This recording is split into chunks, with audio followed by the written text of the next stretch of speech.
Continu. Hola, benvinguts. Un agraïment per la vostra presència.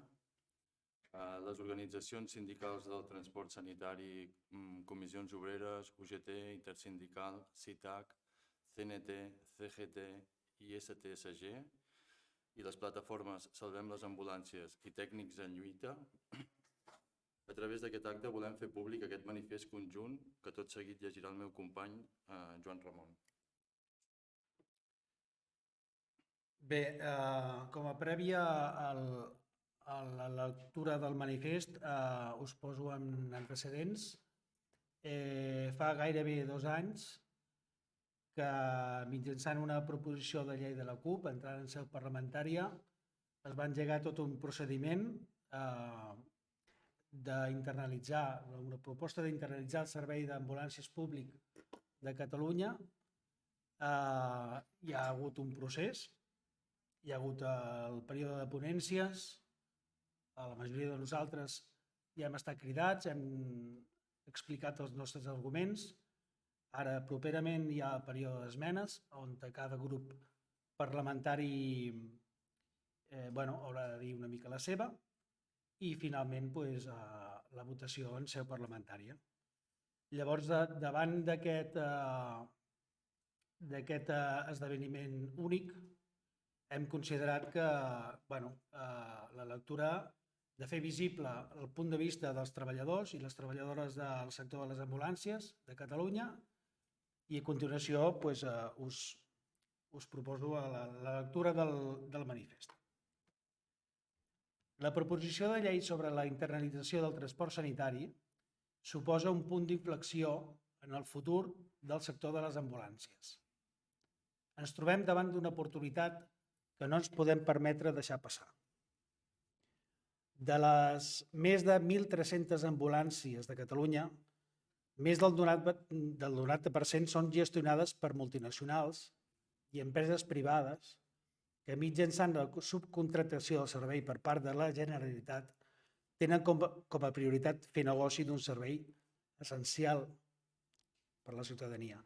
No ens cansem de denunciar l'estat lamentable de molts dels vehicles, l'obsolescència dels materials, els incompliments en matèria de formació, la precarietat laboral dels i les més de 5.000 professionals del sector, una deficient gestió assistencial i una nul·la fiscalització dels incompliments concursals per part de les adjudicatàries, que ens deixen molt lluny de donar un servei de qualitat.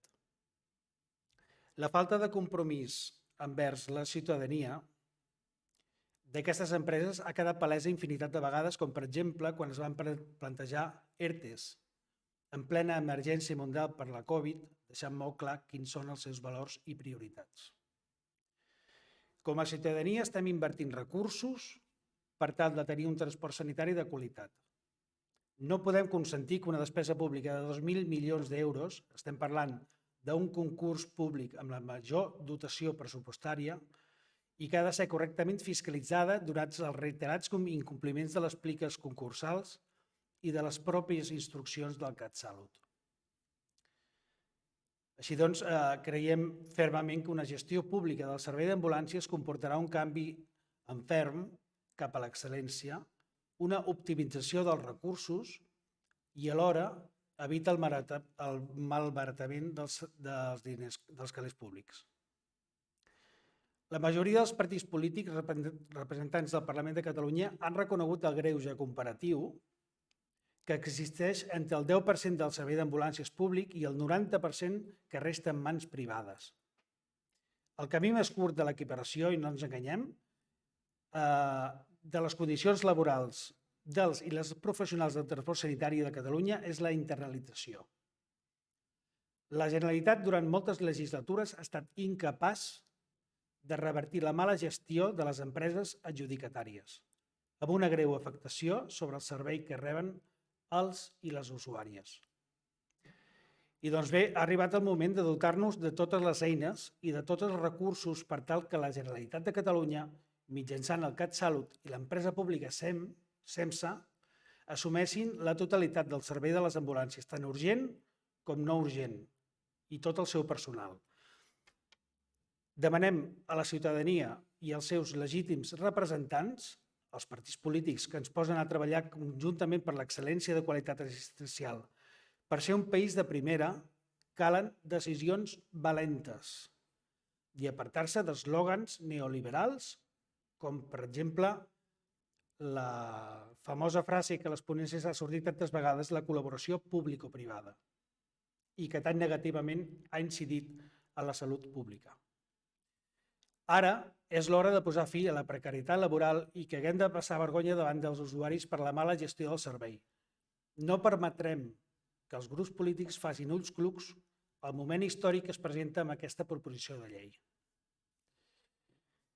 Si tenim, i ara per posar exemples, si tenim un cos de bombers públic, si tenim un cos de Mossos d'Esquadra públic, per què no ens mereixem tenir també un transport sanitari a les seves modalitats urgent i no urgent públics també? La majoria dels sindicats i plataformes del sector ens hem unit per treballar de manera conjunta en aquest objectiu i reclamem l'aprovació d'aquesta proposició de llei. Estem forts i disposats a treballar plegats i anunciem una mobilització sostinguda.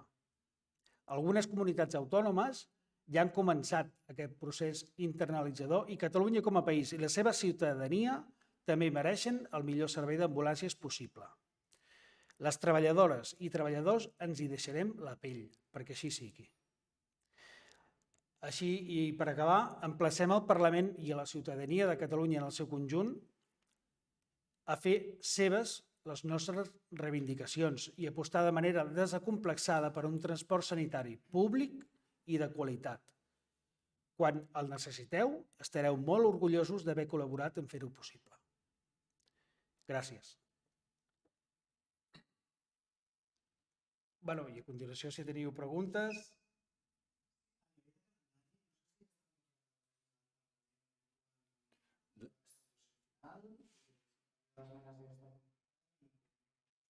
Sí, la presentació de les esmenes sí que aquest període ja està acabat i demà comença el debat de les esmenes el dia 21 i aquí ells acordaran un calendari per debatre tot això. En aquest període nosaltres no descartem emprendre accions reivindicatives les que creiem més oportunes.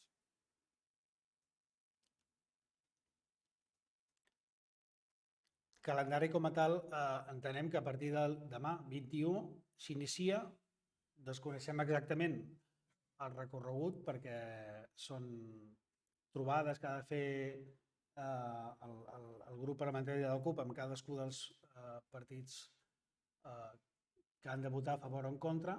Llavors, quan acabi aquest període, per posar, podem dir octubre, novembre, no sabem quan serà votat en seu parlamentària, però ara hi ha un període que és una mica incert, no? Demà es calendaritzen les reunions que hi haurà sobre les esmenes i demà segurament en seu parlamentària es podrà treure un calendari més fidedigne del que passarà. Les accions reivindicatives... Bueno, tots els escenaris estan oberts. Preveiem una tardor calenta. Com no pot ser d'una altra manera. Com he llegit en el manifest, és una situació inèdita, única pel sector i sense cap mena de dubte no deixarem passar l'oportunitat, sobretot de fer-nos sentir, perquè qui pateix el greuge assistencial són els usuaris, de retruc els treballadors i treballadores, però en definitiva els usuaris. Llavors ens hem de fer partíceps tots d'elevar la veu, de fer-ho coneixedors a tothom, de que això està en un procés que poder no el tornem a veure més.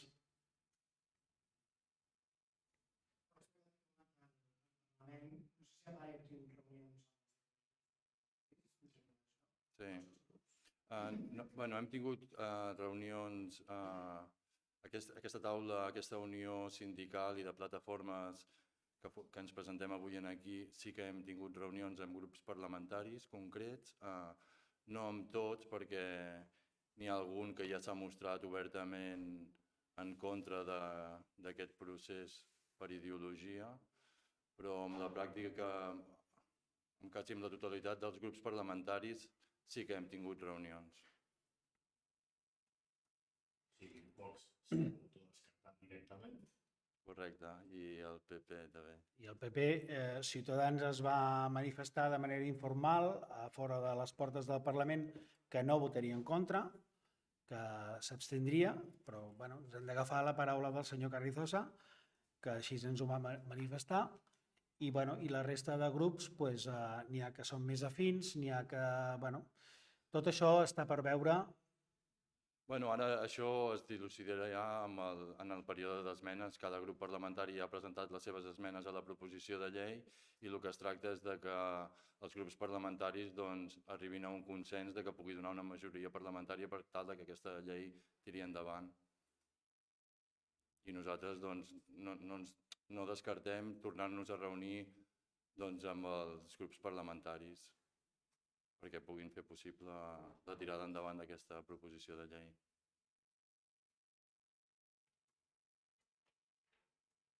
Creieu que aquesta internalització pot obrir camí cap a altres serveis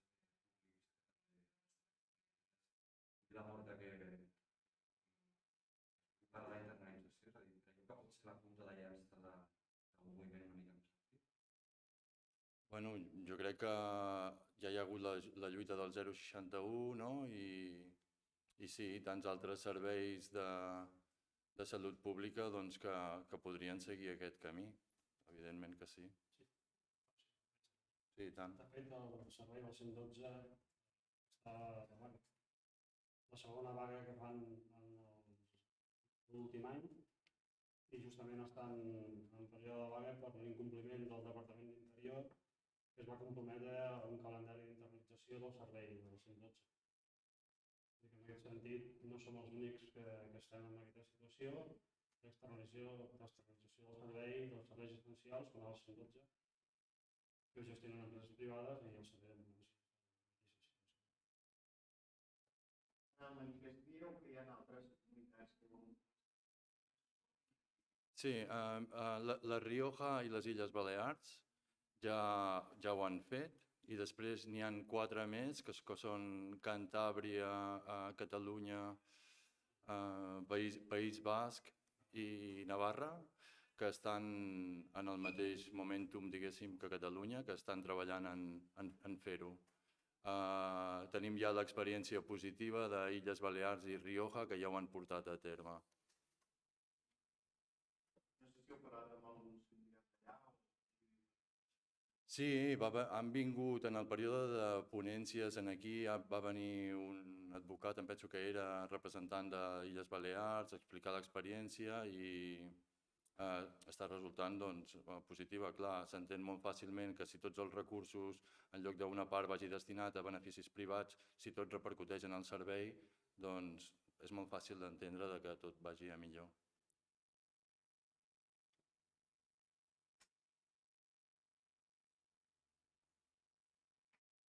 En aquest sentit, m'agradaria afegir a l'explicació del company que hi ha una explicació molt fàcil i és una mica el cuento de la vieja.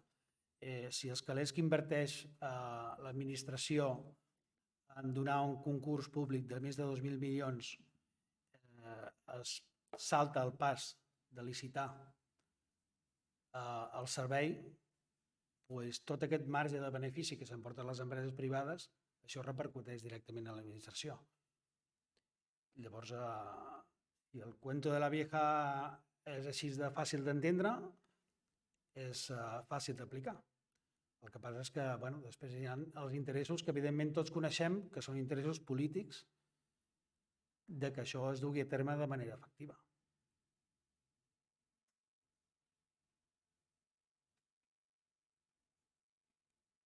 No sé si podríeu posar alguns exemples que també dèieu en el manifest, que seran mals serveis, també dels problemes de la formació usat, el mal estat dels vehicles. Sí. Bueno, tenim vehicles doncs, amb 700.000 quilòmetres. Hi ha hagut vehicles doncs, que han acabat intoxicant els professionals per entrades de fum, la no renovació dels materials, materials obsolets, la qualitat de la formació deixa molt que desitjar. Hem de recordar que hi ha una empresa pública, SEM, que ja existeix, el que passa que només gestiona doncs, com un 10% del que acaba sent tot el transport sanitari de Catalunya. El 90% restant està sota les mans d'unes subcontractes. Aquests 10% reben una formació i tenen unes condicions laborals doncs, que s'apropen molt a l'excel·lència. Els que estem en mans de subcontractes, que som el 90% restant, tant les condicions laborals com en matèria de formació, com en qualitat dels materials, doncs dista molt de ser excel·lent. A més, en gran part, qui marca la formació que hem de rebre els treballadors i treballadores del sector és el propi SEM. SEM és qui marca quina formació hem de tenir, però nosaltres la tenim, normalment, la majoria la tenim fora de la nostra jornada. I a sobre hem d'invertir-hi més hores dels que haurien de ser necessàries. I no cal confondre la reivindicació que tenim, que no és una reivindicació laboral, com algú voldrà fer creure, sinó que és una discussió i és una reivindicació de canvi de model. El que reivindica és que sigui un model públic i que sigui de qualitat. Que això comporta un canvi de condicions laborals, per descomptat. Però l'objectiu principal és el canvi de model de servei que estem oferint avui en dia. Penseu que les empreses, al marge de treballar per l'administració pública perquè han licitat un concurs, tenen els seus contractes amb mutualitats. Aquestes empreses no han deixat de treballar amb les mútues. La qüestió és que fan anar personal i material que està licitat per la Generalitat i el fan servir per fer serveis a mútues. Això repercuteix en la mala qualitat del servei. L'usuari del servei públic d'ambulàncies de Catalunya té que esperar, arriba en retard, no arriba, les queixes les fa mitjançant l'empresa, no directament a l'administració. Aquestes queixes, el recorregut que tenen, ningú li sap fer un seguiment i tot repercuteix en el mal servei. O sigui, la qüestió no és el que deia el company, no és només una qüestió laboral. De fet, el laboral, en realitat, és el menys important, és un canvi de model. És que els beneficis que tenen aquestes empreses acabin al servei, no acabin en mans de multinacionals i de llocs on no sabem on van aquests diners.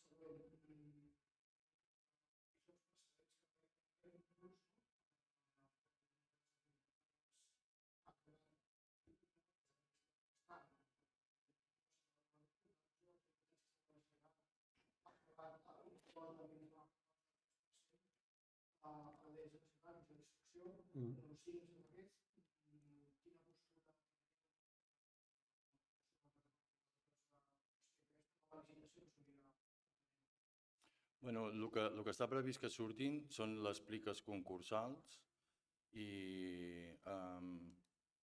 és un inici del procés de la nova licitació, però depèn com fossin els tempos, sí que podria arribar a temps la llei. En cas de que no arribés la llei a temps la llei i s'acabés licitant, després s'obre un escenari una miqueta incert, perquè clar, podria passar com Aigües del Ter Llobregat, que si rescates una concessió ja donada, després has d'indemnitzar. Hi ha un matís, ara, si em permets. I tot ho permetem. Sí, i tant. És una qüestió de voluntat política. Hi ha les pliques concursals. El concurs s'ha de fer sí o sí. Ho marca la legislació, al marge de la llei que pugui sortir o no. Però és una qüestió de voluntat política. Es pot fer un concurs de 6 anys, prorrogat de 4 anys, com s'ha fet aquest cop, i hem hagut d'estar 10 anys amb aquestes empreses fent-se grans. No cal posar exemples d'on han anat els diners, per exemple, cal repetir-ho. Però sigui com sigui, la voluntat política seria en el moment que aquest concurs, si es posés en marxa perquè correspon i perquè els tempos amb la llei d'internalització no s'acompassen amb la que s'ha de fer sí o sí, es pot donar el concurs per 4 anys, per 6, per 1 o per el que es consideri oportú per donar marge a la negociació d'aquesta internalització, que nosaltres tampoc pretenem que sigui d'un dia per l'altre. Nosaltres sempre hem pensat que això serà un procés progressiu i que s'haurà d'anar implementant en el territori com s'ha fet en altres serveis aquí a Catalunya. Per tant, això no dependrà de nosaltres o que la llei arribés de temps o no, sinó que en el moment que es faci la licitació del concurs, la voluntat política estigui al cas d'atendre les reivindicacions del sector. Recordem que en el desplegament de Mossos d'Esquadra van trigar 18 anys en fer-ho progressiu en parts del territori i podria fer-se de la mateixa manera. No, 18 anys no, sisplau. Esperem que no siguin tants. Sigui com sigui, nosaltres no pretenem que sigui una qüestió traumàtica, ni per les empreses ni per l'administració, i en benefici del servei a la ciutadania. És a dir, s'haurà d'anar implementant el territori i anar-ho acompassant doncs, amb el concurs que hi hagi en el seu moment, que hi haurà de ser sí o sí atès a la legislació. Jo abans posava l'exemple dels companys de 112. 112 també estan en aquesta situació, donen el servei a l'empresa ferrovial, per exemple, i el concurs que té aquesta empresa ara mateix és només d'un any. Per què? Perquè es va pactar un calendari d'internalització, es va pactar un conveni col·lectiu propi, que els companys estaven en el conveni del call center, per exemple, i no tenien conveni propi. Això va ser el resultat de la negociació després d'una vaga de 8 mesos que van fer els companys del 112 l'any passat. L'incompliment del Departament d'Interior ha fet que ara hi tornin a estar en vaga. Però és el que parlàvem, aquest concurs que té ara Ferrovial no és ni molt menys de 6 anys prorrogat de 4. És un concurs a curt termini que es va entendre que estava a l'espera d'aquesta negociació per la internalització del servei. I entenem que les ambulàncies no té per què ser-hi. A més, per aquesta part sempre hi ha hagut la predisposició d'entendre que això no es pot implementar d'un dia per l'altre i que ha de ser, si s'ha de dotar econòmicament i logísticament a l'administració per poder-ho dur a terme. Per tant, inclús hi ha hagut que el dia 1 de gener tots passem a treballar per l'administració per arte de màgia. Això no entenem que ja no és així. I per tant, però clar, entenem que s'ha d'obrir aquest procés i que té que tenir una calendarització dels temps i saber quan tot aquest procés ha de finalitzar. Una de les crítiques que se'ns fan és que nosaltres pretenem formar part del funcionariat de Catalunya. No és que no vulguem, és que en realitat la reivindicació en aquest moment no és aquesta. Volem formar part de l'empresa pública que ja gestiona aquests serveis. Per tant, formaríem part d'una empresa pública que en tantes altres hi ha comarcals i de més, que el personal és laboral i evidentment no està a la funció pública. En aquest sentit, també passaria. Vol dir que el desitjable seria tenir un estatus com tenen els companys de bombers. Sí, efectivament, Serafí, no podem opositar perquè no és viable. Ni tenim la formació ni podem ser funcionaris. Podem un futur llunyà, si les coses canvien i les lleis canvien i tot hauria de canviar molt. Però ara per ara seria tractar-se de treballadors públics. No és res més que això.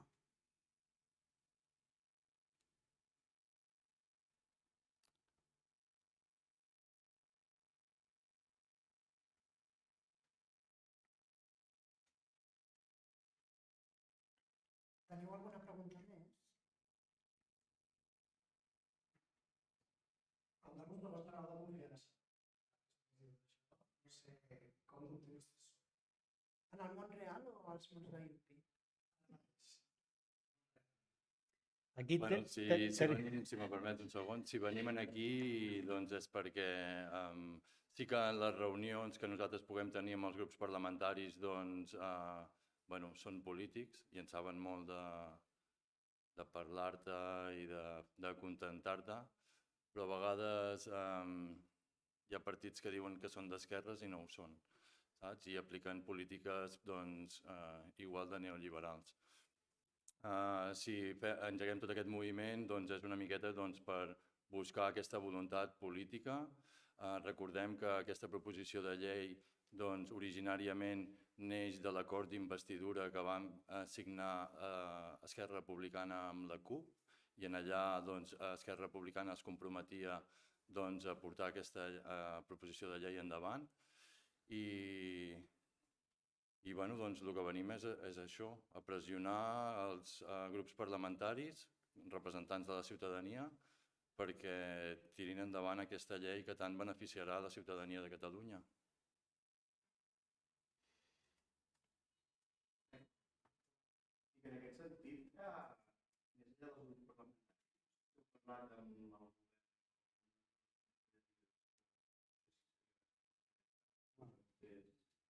A nivell sindical, cada un dels sindicats ha fet servir les seves eines. Al final pressiones per tot arreu. Reunions amb els grups parlamentaris i reunions amb els partits polítics, reunions amb el govern, n'hi ha hagut. Ara, oficialment... Oficialment no n'hi ha hagut perquè han fet les peticions d'entrades a aquest Parlament i Salut no ens ha rebut. Entenem que no ens ha rebut perquè no ens volen. Saben que hi som, és evident. I per tant, si no ens han rebut, nosaltres entenem, després de les diverses peticions que portem fent en aquest sentit, tant el conseller que hi havia a la legislatura com parlant d'ells, si no ens reben, entenem que no tenen voluntat de rebre'ns. I també hem de recordar que els 2.000 milions és una part important del pastís i de la mateixa manera que nosaltres estem pressionant avui aquí, doncs la patronal i les empreses d'ambulància també estan actuant com a lobbies i ells també tenen les seves reunions i també exerceixen pressió en els grups polítics, ja que no volen perdre el seu modus vivendi. Jo el que penso, el que pensem des d'aquí, és que no entenem que el conseller de torn no hagi rebut aquestes empreses. Entenem que les ha rebut. Més que res perquè els licitarà un bon pastís del pressupost. No entenem que no ens vulguin rebre, els sindicats com a les plataformes.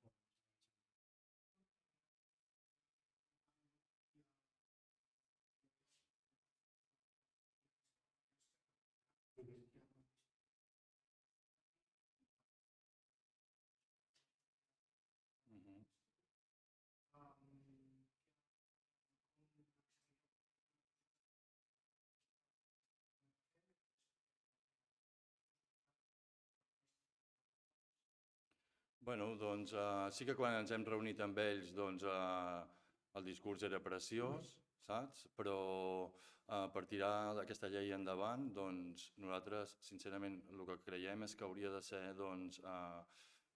mitjançant les forces que van tirar endavant els pressupostos. Saps? Són aquests.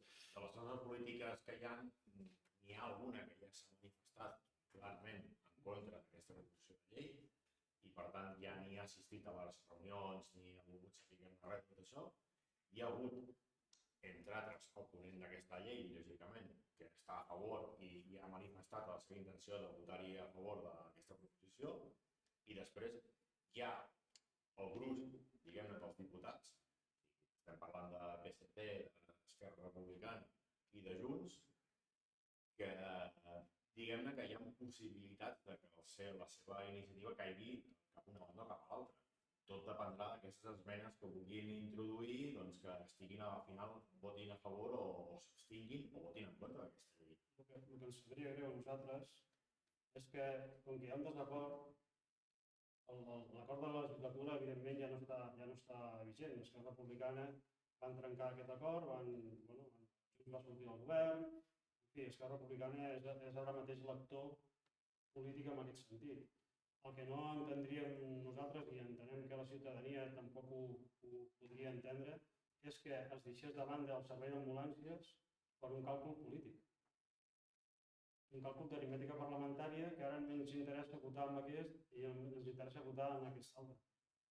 Anem a pensar en la ciutadania, i això és el que li hem demanat a Esquerra Republicana en diverses reunions, i evidentment és el que diu el company Gerard, que sí, els polítics saben fer de polítics, i sortim tots contents de les reunions, però hem acabat quan ens trobem els fets, doncs, bueno, Sí, però tampoc oblidem doncs, que el que necessitem és una majoria del Parlament de Catalunya, són uns 68, no?, de 135. Esquerra Republicana, la CUP, doncs, tampoc sumarien. Per tant, nosaltres sí que comptem doncs, que els comuns doncs, puguin estar a favor i també trobem necessari el suport del Partit dels Socialistes i creiem que aquests són els que haurien de tirar endavant doncs, aquesta proposició de llei. Partit dels Socialistes, En Comú i Esquerra Republicana i la CUP.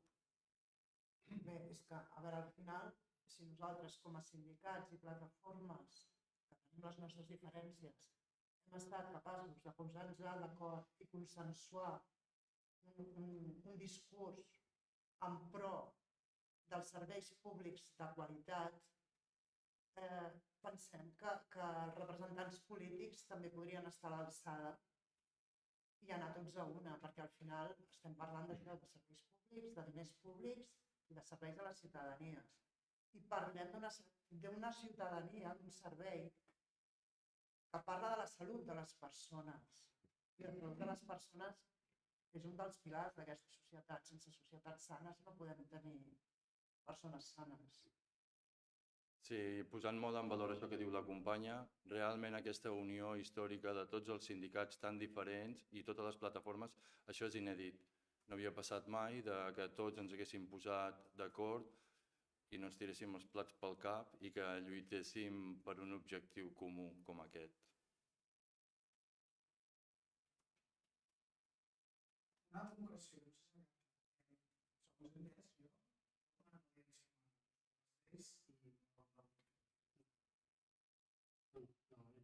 vam desistir d'aquesta gestió, és a dir, l'antic conseller ja ens va rebre, sí, ens va vindre a veure en una manifestació que vam fer davant del Parlament, va sortir allà, Argimon. sí, segon, va tenir un diàleg distès amb nosaltres i llavors va acabar aquí, però ja se li havien fet diverses peticions a la conselleria per poder-nos reunir ells. Hi ha hagut tot aquest canvi polític, hi ha hagut canvi de conseller i ja estem en aquest període que nosaltres ens tornarem a reunir amb tots els partits polítics i demanarem al conseller Balcells que ens pugui rebre i entenem que ens haurà de rebre. I si no, pensarem el que hem pensat fins ara. La conselleria de Salut es desentén d'aquesta situació i fa com si no existís. Però nosaltres es farem veure, les mobilitzacions les plantejarem, els actes reivindicatius els plantejarem i ens farem veure. En aquesta conversa informal amb l'exconseller Argimon, de manera distesa, ens va voler venir a dir que potser el servei urgent sí que podria arribar a ser internalitzat, però el no urgent no. I jo aquí vull incidir en que tan bàsic és un servei com un altre, tots dos serveis pivoten l'un de l'altre perquè formen part del mateix servei assistencial. Si un fa l'atenció extrahospitalària, com pot ser l'urgent, el no urgent fa igualment atenció extrahospitalària, però perquè m'entengueu, buida hospitals, trasllada pacients d'un lloc a l'altre, rehabilitacions, diàlisis, quimioteràpies, radioteràpies, qualsevol tipus de trasllat per gent que estigui incapacitada. Vull dir que no perquè no siguin no urgents, o sigui, no perquè no siguin urgents, són menys essencials per a la societat. Per tant, ho entenem com un tot. Sí, reforçant això que diu el company, hi ha la modalitat urgent que tothom entén que és urgent, però hi ha la modalitat no urgent, però que no vol dir que no sigui vital també, perquè si un pacient deixa de fer una diàlisi o un tractament de quimioteràpia, tot i que no ser un servei urgent i és un servei programat, que es diu, també és vital per la vida d'aquell pacient o d'aquell usuari. A més, el que deia el company, el servei urgent la ciutadania el té identificat. Les ambulàncies van totes logotipades de la mateixa manera a tot el territori. El servei no urgent, cada empresa logotipa la seva marca corporativa.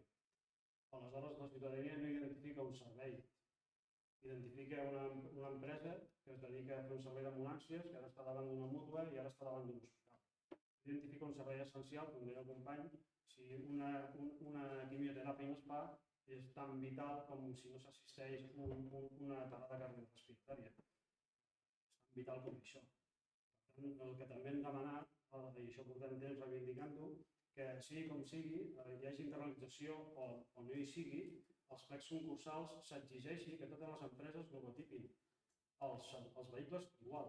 El servei urgent de la manera que ja estan, i el servei no urgent, que la ciutadania pugui identificar el servei com a servei urgent. I que les empreses no ho facin d'aquesta manera, perquè això obre la porta al que comentàvem abans, que les empreses segueixen treballant per les mútues, lícitament, però ho fan amb vehicles que estan assignats per l'administració pública i amb personal que està subrogat amb un plec concursal. I és difícil saber si aquella ambulància està fent un servei privat o està fent un servei públic perquè porta la marca registrada de l'empresa en qüestió. Un altre motiu, i el motiu més important, que és que hagin d'anar les dues a la internalització i no es puguin disgregar, és bàsicament perquè el personal, les persones treballadores tant de l'urgent com el no urgent, són serveis que no estan tancats en si, depenen molt de la situació de salut. Si hi ha epidèmies, com hi va haver-hi, per exemple, la Covid, que requereix un canvi d'activitat, un moviment de personal, i ens vam trobar amb moltes companyes que passaven a treballar del servei programat, passaven a treballar amb el servei urgent, perquè hi havia molts companys de l'urgent que havien agafat la baixa per la Covid, o a la inversa. Hi ha moments que la feina del servei programat puja o baixa, perquè és oscil·lant, depèn de la banda que hi ha, i també es nodreix. És serveis com podríem dir, una segona activitat. O sigui, hi ha una fluctuació de personal d'una banda a l'altra. Si això acabés treballant d'una forma disgregada i cadascú per una part, ens trobaríem que hi hauria moments puntuals que faltaria personal en una de les dues bandes i no hi hauria aquesta possibilitat de... I recordem que la formació que rep majoritàriament és la mateixa. De fet, això que diu el company ja passa en alguns territoris on hi ha les empreses que han licitat el concurs, han licitat només servei urgent o només servei no urgent. Quan en el mateix territori hi ha aquesta situació, el personal no pot treballar per l'altra empresa. Per tant, no hi pot haver aquest desplaçament del personal ni aquesta optimització del servei de cara a la ciutadania. Això ja està passant. Això està passant perquè ho afavoreix el concurs, perquè hi ha territoris on hi ha empreses que només donen servei urgent o només donen servei urgent. Quan es dona el cas en el mateix territori d'aquestes situacions d'emergència, doncs qui acaba pagant la falta de personal és la ciutadania, que no té aquest servei.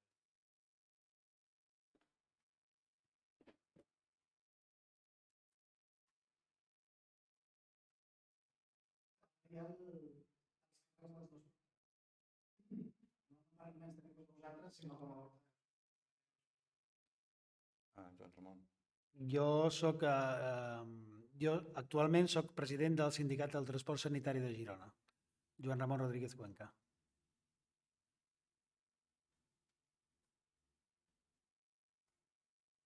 Jo soc Gerard Frank Santocildes i soc el delegat LOLS de Comissions Obreres.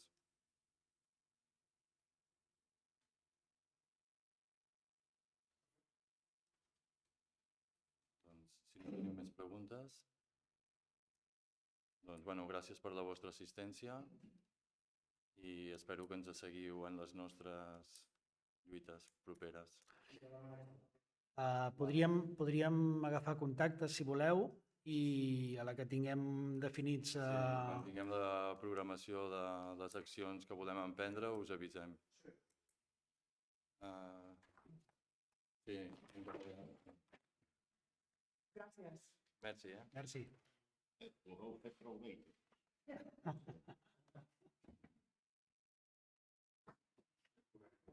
Bàsicament, mira, si me vols donar nom, telèfon i un número, ja està. Feu tu mateix. Al mail li faig cas recollint. O sigui, millor WhatsApp. El WhatsApp ho rebo tot. A la que tinguem algú que s'encarregui de premsa, doncs que es posi en contacte amb vosaltres i us diguem. Soc jo, o si és ell, o...